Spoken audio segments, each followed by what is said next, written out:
हर यात्रा सिर्फ एक सफर नहीं होती, कुछ यात्राएं हमें खुद से मिलाने के लिए होती है। इस बार मंजिल थी हिमालय की गोद में बसा एक ऐसा धाम जहां पर हर कदम एक आस्था से जुड़ा है। 300 प्लस किलोमीटर का सफर, बदलते हुए मौसम, घुमावदार रास्ते और दिल में बसा सिर्फ एक ही नाम, जय बद्रीनाथ। कहा जाता है कि यहाँ पहुँचना सिर्फ एक यात्रा नहीं बल्कि भगवान की इच्छा होती है। सो राम राम दोस्तों, मैं उस्मीत और आप देख रहे हैं यो ब्रो व्लॉग्स को। तो चलिए शुरू करते हैं हमारी बद्रीनाथ की यात्रा, जहाँ पर हर मोड़ पे एक नई कहानी हमारा इंतजार कर रही है। May I have your attention, please? Train number 18310 Jammu Tawi Sambalpur Express from Jammu Tawi to Sambalpur via Ludhiana, Ambala, Delhi Junction. Chandigarh से चले थे हम 2:30 पे। यूं तो हमने सोने का ट्राई किया बट सो नहीं पाए क्योंकि हमारी सीट थी RAC। तो वैसे ही वेट करते करते सुबह 7:30 कब बज गए पता नहीं लगा और हम पहुंच गए हरिद्वार। मैं तो यहीं बैठूंगी। पीछे तो पहले बाइट बाद में जाना। अरे रुको रे 1 मिनट।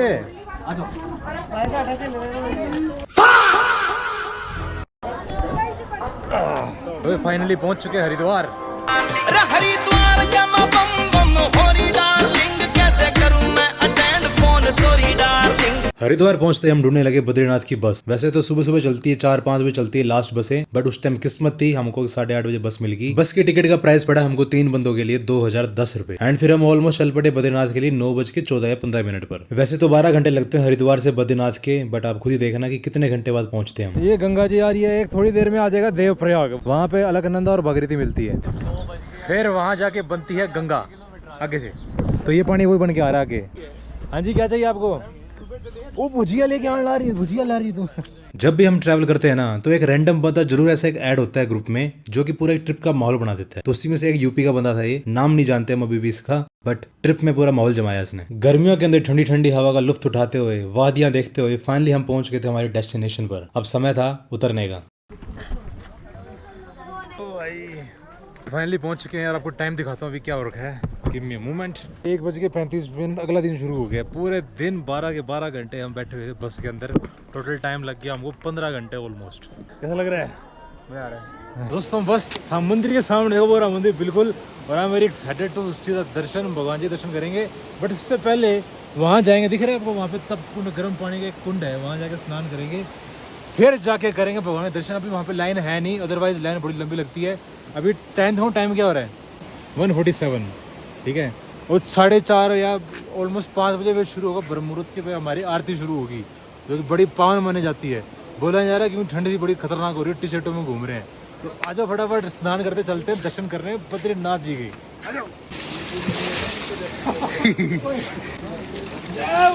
जय बद्रीनाथ।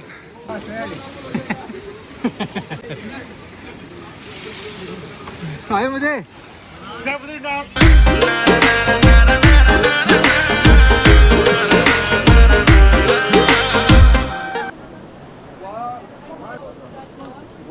दूसरा पजामा पहन लेता मैं, गरम वाला।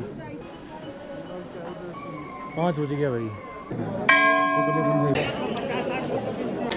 वीडियो बन गई, चले वीडियो असली बंद करे इसको बीच में। जस्ट अभी दर्शन करे हैं, यहाँ से एंटर होते निकले थे हम, अंदर गए थे वहाँ से। एंड पुरानी, एक बहुत पुरानी मूर्ति है जो आदि शंकराचार्य जी ने यहाँ पे स्थापित करी थी। तो ये अभी मंदिर, तो मेरे पीछे व्यू देखो भाई, बड़ा मस्त व्यू लग रहा है। ये बद्रीनाथ का मंदिर दिख रहा होगा, तो ये वाला। सो भाई साहब 1-1.5 घंटे रेस्ट करने के बाद में यहाँ पे सतपाल धर्मशाला करके कोई एक धर्मशाला थी, तो बद्रीनाथ जी दर्शन करने के बाद हम निकल पड़े थे। हमारा प्लान था कि हम जाएंगे माना विलेज, वहाँ पे कुछ स्पोर्ट्स थे, स्पिरिचुअल स्पोर्ट्स, वहाँ जाकर दर्शन करेंगे एंड दिखाएंगे आपको अभी भी। बट थोड़ा सा कि थोड़ा पहले कमर स्ट्रेट कर लेते, कमर अकड़ गई थी। बस में 18 घंटे बैठे लेटे हुए थे, बैठे हुए थे, तो कमर अकड़ गई थी भाई साहब। 1-1.5 घंटा का थोड़ा कमर सही करने के बाद में अब चल पड़े हैं माना विलेज की ओर, जो कि इंडिया का लास्ट विलेज। अभी भी कमर में अकड़ रखी है वही पूरी एकदम टाइट, मुड़ नहीं रही, बेंड नहीं हो रही कमर मेरी। बाकी ये देखो आप व्यू दिख रहा होगा अगर आपको पहाड़ का, देखो भाई वो।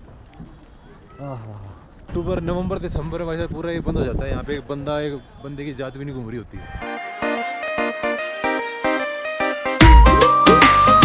बद्रीनाथ टू माना विलेज जाने के लिए आपको लेनी पड़ती है टैक्सी, सुमोज वगैरह, जिसका किराया होता है 50 रुपये पर पर्सन। नहीं तो आप पैदल जा सकते हो, 3 से 4 किलोमीटर के बीच में पड़ता है डिस्टेंस। तो चलिए हम चलते हैं माना विलेज। चलो माना विलेज फाइनली। वो ये हो रहा है स्टार्टिंग पॉइंट हमारे माना विलेज का। इसे कहा जाता है दुनिया का इंडिया का आखिरी विलेज, माना विलेज। श्री गणेश गुफा। अंधेरा हो गया भाई, अंधेरा। छोटी सी गुफा टाइप बनाई हुई है जहाँ पे भगवान वेद व्यास जी ने महाभारत कंपोज करी थी एंड गणेश जी भगवान लिखी थी। यही वो स्थान है जहाँ गणेश जी भगवान ने लिखी थी महाभारत। और हम जा रहे हैं वेद व्यास गुफा, जहाँ श्री वेद व्यास जी ने गणेश जी को सुनाई थी और लिखने को बोला था। लाइन लगी हुई, ये गुफा अंदर जा रहे, देखते अंदर क्या होता है। जो लेट्स सी अंदर मतलब वेद व्यास जी बैठे हुए लग रहा था, क्या लगता है अंदर? मैंने पढ़ा ही नहीं, बाहर क्या था। तो चलते हैं फटाफट। अब हम जा रहे हैं जहाँ से सरस्वती उद्गमन होती है, जहाँ खत्म हो जाती है, जहाँ पाताल में चली जाती है इसको। वहीं भीम पुल भी उधर ही है। द्रौपदी जी को है ना, मतलब जो ब्रिज पुल कर पार करना था, तो भीम जी ने हमारा पत्थर चक्के तो वो बना दिया भीम पुल। चलो, शास्त्र और हमारे धर्मों को जानने की कोशिश करो, बड़ा कुछ जानने को मिलेगा। हर चीज़ साइंटिफिक होती है, हर एक चीज़ लॉजिकल बेस्ड है। बट अगर आप उसको काल्पनिक दृष्टि से देखोगे, यू विल रियलाइज़ कि कुछ पॉसिबल ही नहीं है। Everything is possible. ये जो जगह बननी पॉसिबल है ना, तो हर चीज़ पॉसिबल है। राम जी पॉसिबल है, महाभारत पॉसिबल है, एवरीथिंग इज़ पॉसिबल। बिलीव करो ना करो, एटलीस्ट देखो जाके जरूर। जय माता। नहीं माता, धन्यवाद, प्यास लगी नहीं रही। That's called view man. हाँ। जय श्री राम, जय बद्रीनाथ। तो ये है सरस्वती नदी, वहाँ से निकल रही है, यहाँ चली जाती है बाद में नीचे, समाप्त। तो अभी आपने देखा सरस्वती नदी, ठीक है, जो शुरू भी जहाँ से होती है वहीं खत्म हो जाती है। एंड ऐसा कहा जाता है कि पुराना के अंदर भाई फिर निकलती कहाँ से है, त्रिवेणी संगम प्रयागराज में, पताल से होकर निकलती है वहाँ पर। वैसे देखो, अभी हम जस्ट वहाँ से आए थे, आपको दिखाया था मैंने, सरस्वती दिखाई थी, ठीक है। तो ये है भीम पुल। जब पांचों पांडव स्वर्ग की ओर जा रहे थे ना, रास्ते में जा रहे थे, तो उनको है ना, मतलब द्रौपदी को पार करने में दिक्कत हो रही थी, ठीक है। तो भीम जी ने अपनी शक्ति का प्रदर्शन करते हुए यहाँ पर पत्थर रख दिया यहाँ पर, जिससे बाद में फिर वो स्वर्ग के रास्ते इसलिए जा पाए, ऐसा कैसे जा पाए वो। ये है भीम पुल। वो नहीं है, वो नहीं है, वो ऐसे ही है। ये लग भी रहा है भीम पुल, देख ले तो, ये है भीम पुल। हम चल रहे हैं स्वर्ग के रास्ते की ओर, जब जहाँ पांचों पांडव और द्रौपदी जी निकले थे स्वर्ग की ओर। ये लिखा स्वर्ग रोहण मार्ग। चलो, घंटी बज सकती है क्या, अपने से बजाएं? ये सारे सुख भोग के स्वर्ग की प्राप्ति के लिए निकले थे। ये उनकी मूर्ति है। ये भाई सबसे स्ट्रॉन्गेस्ट मैन भीम, महापराक्रमी गदाधारी भीम। आगे गुण है, आगे युधिष्ठिर जी, धर्मनिरपेक्ष युधिष्ठिर जी। भीम क्लीन चिट है, भीम क्लीन शेव्ड है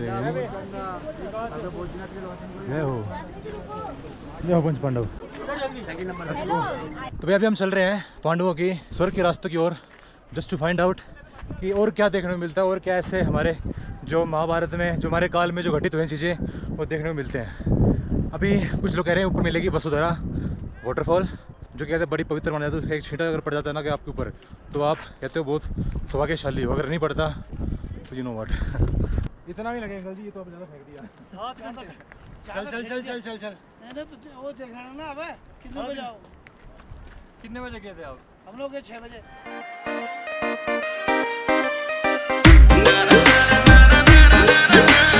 ठंडा है।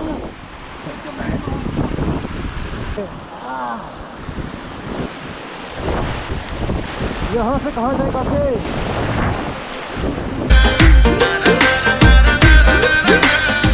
तो वैसा ये रहा फाइनली वो वाटरफॉल जिसके लिए आए थे हम। वही ये रहा वाटरफॉल, और ये बर्फ़ जमी हुई यहाँ पे, स्नोफॉल हुई थी यहाँ पर, बाद में पिघली नहीं। ये मैं तो फाइनली वसुंधरा वाटरफॉल देख लिया हमने। ये पहाड़ का व्यू और ये हमारे वाटरफॉल का व्यू इतना सुंदर है भाई, और हमारे ऊपर छींटे छींटे पड़ रहे हैं, मतलब बहुत पुण्य किए। तो फटाफट चलते हैं अब बिना किसी देरी के, बिकॉज अगर लेट हो जाएंगे, रात भी हो सकती है, तो आज शायद हम निकल भी जाएंगे। तो चलिए आ जाओ, चलो। तो दोस्तों, ये है हमारा इंडिया का आखिरी गाँव और इंडिया की आखिरी शॉप, सॉरी पहली शॉप, आखिरी एक ही बात है। इंडिया की पहली दुकान और इंडिया की पहली शॉप, टी शॉप की पहली चाय, साथ में मूंगफलियाँ। सो दोस्तों, वहाँ से ट्रैवल करते हुए हम आ गए अपने रूम में। रूम तो नहीं है, डोरमेटरी बेड है, जैसे कि देखो ये बेड मेरा, ये बेड है, ये चारों बेड बुक है ऑलरेडी, बाकी ये खाली पड़े हैं। बस यही है, अभी कुछ देर में सो जाएंगे एंड कल सुबह निकलना पड़ेगा। एंड देन अगेन कल सुबह की तरह जैसे हम जिस टाइम निकले थे, हम पूरा वही दिन हमारा बस में बीतने वाला है, ट्रैवल ही करने वाले हैं, क्योंकि हम निकलने वाले हैं यहाँ से बद्रीनाथ टू हरिद्वार देखते हैं क्या कुछ सीन बनता है, वो बताऊँगा आपको, अपडेट दूंगा। सुबह उठूँगा मैं, ऑलमोस्ट 3 बजे उठना पड़ेगा, फिर तुरंत हमको पैकिंग शैकिंग करके निकलना पड़ेगा हरिद्वार के लिए। जाना तो कल पड़ेगा ही, तो यहाँ से बद्रीनाथ निकलेंगे हरिद्वार, फिर हरिद्वार से निकल पड़ेंगे हम चंडीगढ़, जो हमारा स्टार्टिंग प्लेस था। देन वहाँ जाके कर देंगे ब्लॉग को एंड। तो भाई हमारा जो रूम स्टे था ये यहाँ था, यात्री निवास बद्रीनाथ। तो अंदर लेके चलता हूँ, थोड़ा सा दिखाता हूँ, ग्लिप्स दिखाता हूँ आपको कि अंदर से एक्चुअली कैसे है। जो ये अंदर से ये गैलरी होती है, ये रिसेप्शन है, बट ये पूरी फैमिलीज़ के लिए है। जो बल्क में फैमिली आती है ना, 10-15 लोग इकट्ठे तीर्थ यात्री करने आते हैं, उनके लिए होती है। बाकी तो नॉर्मल अपने सिंगल बंदे आ रहे हैं। ऊपर जाओ, डोरमेट्री है, बेस्ट ऑप्शन। चलते रूम में सोते फटाफट आ जाओ।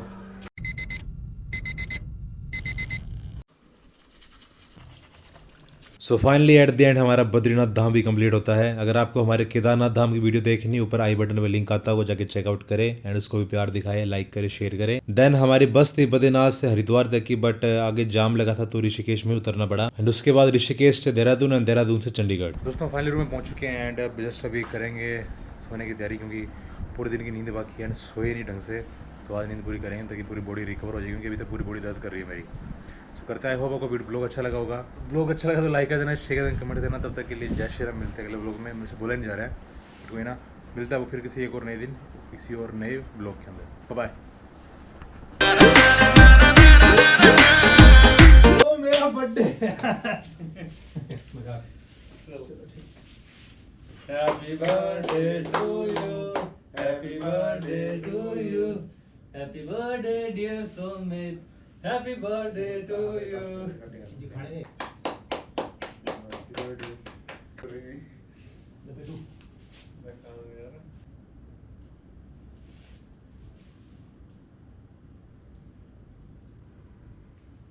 तो बर्थडे सेलिब्रेट हो गया है।